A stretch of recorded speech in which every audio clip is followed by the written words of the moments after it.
মাছে ভাতে বাঙালির কাছে চিংড়ি মাছ একটা জনপ্রিয় পদ। চিংড়ি মাছ করলে সেদিন দুপুরে সবাই একটু বেশিই ভাত খায়। তো চিংড়ি মাছ যাতেই পড়ে তারই স্বাদ দ্বিগুণ হয়ে যায়। এঁচোড় চিংড়িই হোক, পটল চিংড়িই হোক, ফুলকপি চিংড়িই হোক, যেটাই দিয়ে রান্না করা যায় খেতে কিন্তু দারুণ লাগে। তো আমি করেছিলাম এঁচোড় চিংড়ি, সেই রেসিপিটাই আপনাদের সাথে শেয়ার করে নিচ্ছি। তো প্রথমেই দেখলেন চিংড়ি মাছগুলো ভালো করে বেছে ধুয়ে পরিষ্কার করে নিয়েছি। এদিকে প্রেসার কুকারে দিয়ে দিলাম এঁচোড়টা সিদ্ধ করতে। এঁচোড় সিদ্ধ হতে হতে আমি কেটে নিচ্ছি আলু, পেঁয়াজ, আদা, রসুন। আলুটা কেটে নিয়েছি ডুমো করে, পেঁয়াজটা মিহি করে কুচিয়ে নিয়েছি, আর আদা রসুন ছাড়িয়ে নিয়েছি। কড়াই তেল গরম করে আগে ভেজে নিচ্ছি চিংড়ি মাছটা। চিংড়ি মাছ একটু ভালো করে ভেজে তুলে রাখবো। এদিকে আমার এঁচোড়টাও সিদ্ধ হয়ে গেছে, এঁচোড়টাও একটা বাটিতে আগে ঢেলে নেব। নিয়ে নিয়েছি আমি এই যে ফোড়ন, তার জন্য দিয়েছি জিরে, শুকনো লঙ্কা, দারচিনি, ছোটো এলাচ।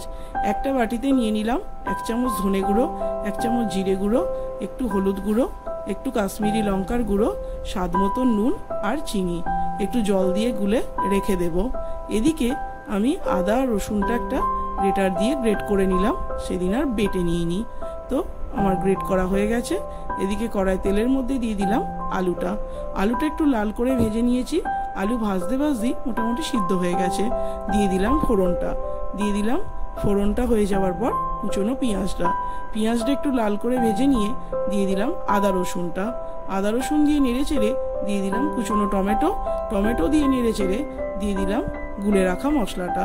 মশলা একটু কষিয়ে নিয়ে দিয়ে দিলাম সেদ্ধ করা এঁচোড়। আবারও ভালো করে মিশিয়ে নিয়ে জল দিয়ে একটু ঢাকনা চাপা দিয়ে আমি সিদ্ধ করে নেব। ভালো করে ফুটে গেলে ঢাকনা খুলে দিয়ে দিলাম ভেজে রাখা চিংড়ি মাছটা। চিংড়ি মাছ দিয়ে আবারও একটু নেড়ে চেড়ে ওপর থেকে ধনেপাতা কুচি ছড়িয়ে নামিয়ে নেব। তৈরি হয়ে গেল এঁচোড় চিংড়ি। তা দুপুরে গরম গরম ভাতের সাথেই হোক কিংবা রুটি, খেতে কিন্তু দারুণ লাগে। তো রেসিপিটা কেমন লাগলো অবশ্যই কমেন্টসে জানাবেন। ভালো লাগলে একটা লাইক করে